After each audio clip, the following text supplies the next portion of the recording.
Selamat pagi teman-teman sekalian. Selamat datang di pertemuan keempat pada mata kuliah Rekayasa Perangkat Lunak. Pada mata kuliah ini kita akan membahas mengenai Agile Project Management. Jadi mata kuliah ini adalah lanjutan dari mata kuliah kita yang sebelumnya, yaitu Agile Project Management 1, di mana pada Agile Project Management 1 kita sudah belajar mengenai bagaimana kita manage sebuah project berdasarkan PMBOK. Pada kesempatan ini kita akan membahas dari sudut pandang Scrum dan Kanban board. Oke, Scrum. Apa sih sebenarnya Scrum dan bagaimana Scrum itu bekerja? Jadi Scrum itu adalah sebuah framework yang menggunakan paradigma Agile. Jadi memang banyak orang yang salah mengira bahwa Agile sama dengan Scrum. Sebenarnya itu salah. Karena semua framework yang menggunakan paradigma Agile atau menggunakan Agile Manifesto itu bisa kita katakan sebagai framework yang memanfaatkan Agile. Dan Scrum adalah salah satu framework tersebut. Nah, sebenarnya banyak ya metodologi lain yang menggunakan Agile Manifesto itu seperti Extreme Programming, kemudian ada juga Crystal, kemudian ada juga banyak metode-metode gabungan yang lain. Dan selama dia menggunakan Agile Manifesto itu, maka kita akan menyebut framework itu adalah framework yang menggunakan Agile. Dan seperti Agile pada umumnya, Scrum sangat bergantung kepada kemampuan tim dalam menyelesaikan tugas-tugasnya.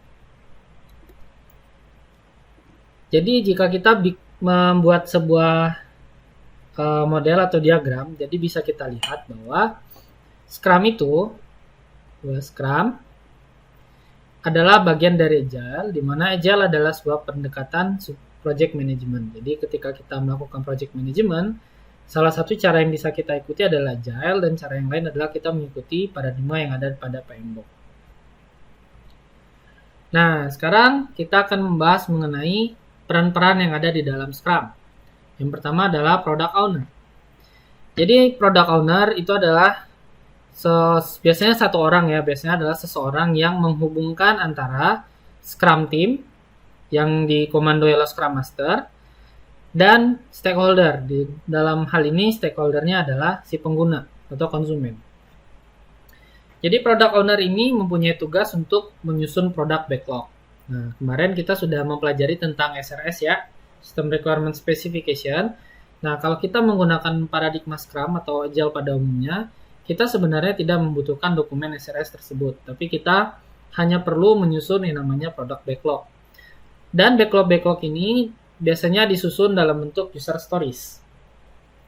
Jadi ketika kita berbicara tentang user stories, itu bentuknya adalah, kalau teman-teman ingat ketika kita belajar analisis dan perancangan sistem, kita ada mendefinisikan goals.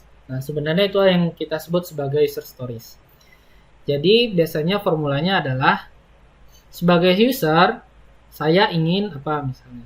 Kemarin waktu kita menyusun SRS kan kita ada tuh, misalnya pengguna kesulitan untuk mencari produk yang mereka inginkan di marketplace. Nah, berarti tinggal kita permudah tuh, kita jadikan user stories. Sebagai seorang user, saya ingin mencari produk di dalam marketplace dengan mudah. Nah, berarti kita ambil tuh satu produk backlog, kita jadikan backlognya tuh, kemudian kita kasihkan kepada tim, dan kemudian tim harus mencari cara nih bagaimana agar si pengguna itu dapat lebih mudah mencari itemnya. Nah, itu bisa kita gunakan misalnya metode-metode analisis yang kita pelajari di mata kuliah sebelumnya. Nah, kalau kita definisikan, produk backlog itu adalah kebutuhan pengguna yang dibentuk menjadi daftar atau pekerjaan yang harus dikerjakan dalam sebuah proyek. Dan kata kunci yang harus teman-teman ingat adalah, backlog itu harus memberikan sebuah value bagi si pengguna. Jadi kayak tadi nih, si pengguna kesulitan mencari barang. Berarti ketika kita bikin backlognya, ketika selesai nih misalnya modul pencarian barang, berarti kan itu akan mempermudah si pengguna. Nah, itu yang kita sebut dengan value.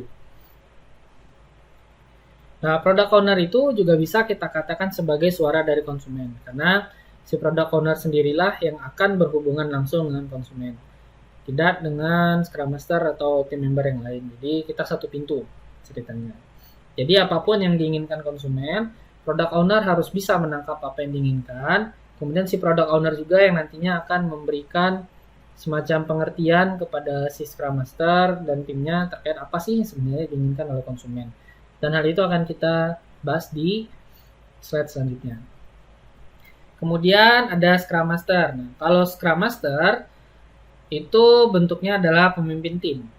Nah, jadi ketika kita mempunyai sebuah tim, tentu saja kita harus memiliki sebuah ketuanya ya, kita harus ada ketua timnya. Jadi seperti tugas ketua tim yang pada umumnya, jadi seorang Scrum Master itu harus bisa memimpin timnya, kemudian mampu memfasilitasi jika ada suatu masalah yang terjadi dalam tim dan menemukan kira-kira apa sih masalah yang akan terjadi di dalam tim pada saat sprint berlangsung. Kemudian bagaimana sih Scrum itu bekerja? Nah, ini saya ambil dari tool app Agile Scrum in 10 minutes. Jadi secara umum pertama ada product owner nih. Product owner akan mendapatkan user stories. Nah, jadi ini bentuknya mirip SRS kalian tuh. Tapi kalau SRS kan kita pendekatannya adalah permasalahan. Kalau ini adalah apa sih yang diinginkan oleh pengguna. Jadi menggunakan formula yang kita pakai tadi sebagai seorang pengguna kita ingin apa. Nah, itu nanti akan dituliskan menjadi product backlog oleh si product owner. Nah, kemudian akan ada yang namanya planning meeting. Nanti kita akan pelajari satu-satu. Kemudian ada sprint backlog. Nah, ini kita mulai development nih, kita ceritanya mulai develop di sini. Dan anggota timnya itu melakukan sprint selama 2-4 minggu, tapi ini tidak baku ya, jadi bisa kalian sesuaikan dengan kebutuhan yang ada dalam organisasi dan berapa sumber daya yang kalian miliki. Kemudian, jika setelah sprint, semua backlog-nya selesai, baru kita deployment. Dan ini nanti balik lagi ke awal. Karena kalau kita pakai Scrum, itu biasanya ada yang namanya continuous improvement. Jadi terus sampai aplikasi kita nggak dipakai orang lagi.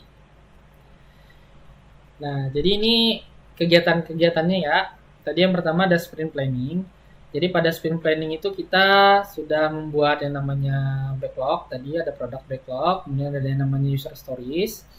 Dan kegiatan sprint planning ini biasanya berlangsung selama 2 kali lama sprint. Jadi misalnya nih teman-teman dalam organisasinya udah menentukan, oke, dalam 1 kali sprint kita akan menggunakan 1 minggu. Berarti 2 kali 1 minggu atau 2 jam. Berarti kita harus melakukan planning paling tidak selama 2 jam. Kemudian product backlog itu kita bicarakan pada kesempatan ini, pada sprint planning ini. Jadi nanti product owner bersama tim-tim yang ada, Scrum Master dan tim-tim membernya, kita akan sama-sama nih milih kira-kira mana sih yang akan menjadi prioritas pengembangan kita. Nah, kemudian dipilih deh sama Scrum timnya. Jadi mereka akan milih tuh kira-kira backlog mana yang akan mereka kerjakan. Jadi bedanya kalau kita menggunakan project management yang minggu kemarin dan project management menggunakan Agile, terutama Scrum ya, dalam hal ini kita menggunakan Scrum, perbedaan utamanya adalah si product owner, kalau misalnya kemarin project manager namanya, product owner itu tidak menentukan tim mana harus mengerjakan apa, tetapi tim sendiri yang memilih apa yang akan mereka kerjakan. Dan biasanya di sini yang akan memilih adalah si Scrum Master-nya ya. Jadi Scrum Master akan memilih backlog apa yang akan tim mereka akan kerjakan. Kemudian akan menjadi namanya Scrum Backlog. Jadi Scrum Backlog itu adalah backlog yang sudah dibagi-bagi ke dalam tim-tim. Nah, nanti anggota timnya sendiri yang akan mengambil kira-kira mana bagian yang harus dia kerjakan. Tentu saja ketika kalian bekerja dalam tim, kalian nggak boleh sama sekali nggak ngambil ya. Jadi kalian akan mengambil sesuai dengan kapasitas kalian. Nah, jadi nanti ada namanya sprint grooming atau sprint review. Jadi tergantung ada bukunya. Di sini saya menggunakan 2 buku, ada yang mengatakan sprint review, ada yang menamakannya story time atau grooming. Jadi itu ketika kita selesai nih, atau ketika kita lagi melaksanakan lah. Nah, itu kita akan tahu nih kira-kira mana user stories yang susah untuk kita mencapai titik done.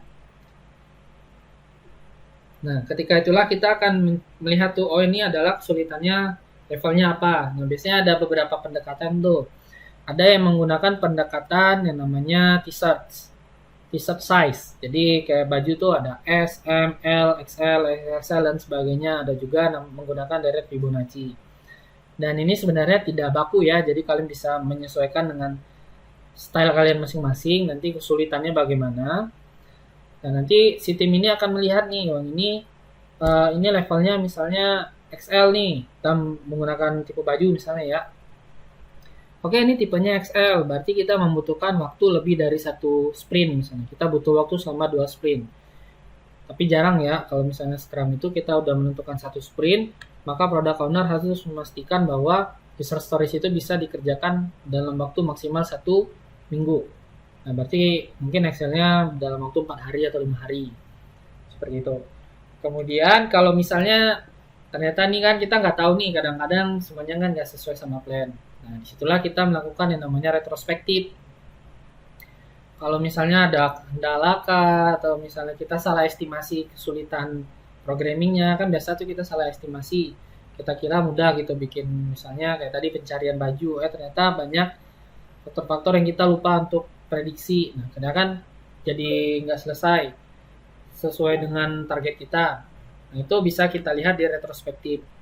Kemudian kita kita mencari nih cara kira-kira bagaimana ya agar agar si sprint yang selanjutnya itu bisa lebih baik dari sprint yang sebelumnya.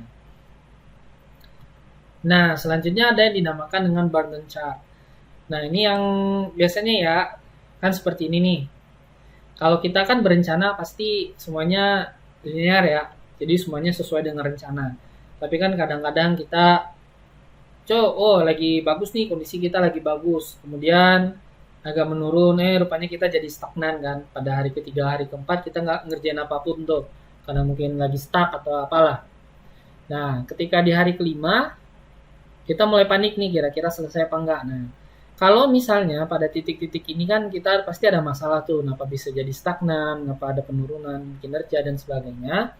Pada titik inilah nanti kita akan melaporkan kepada waktu retrospektif kira-kira apa sih permasalahan yang kita temukan. Kemudian si Scrum Master-nya kira-kira ada apa langkah-langkah yang sudah dilakukan agar bisa tepat waktu dan sebagainya. Nah, seharusnya si Scrum Master itu harus melihat tuh ketika ada di hari ketiga, 3 hari ketiga ya mungkin di akhir tuh kita udah tahu nih wah kayaknya nih bakal ada masalah nih kok kita hari ini stagnan. Nah, si Scrum Master itu tugasnya adalah menemukan kira-kira mengapa nih bisa stagnan agar di hari keempat ke hari kelima itu kita udah bisa kerja lagi dan akhirnya kita bisa menepati waktu yang sudah kita tentukan. Di sini 7 hari ya, nggak aja 7 hari, hari ke-6 atau misalnya.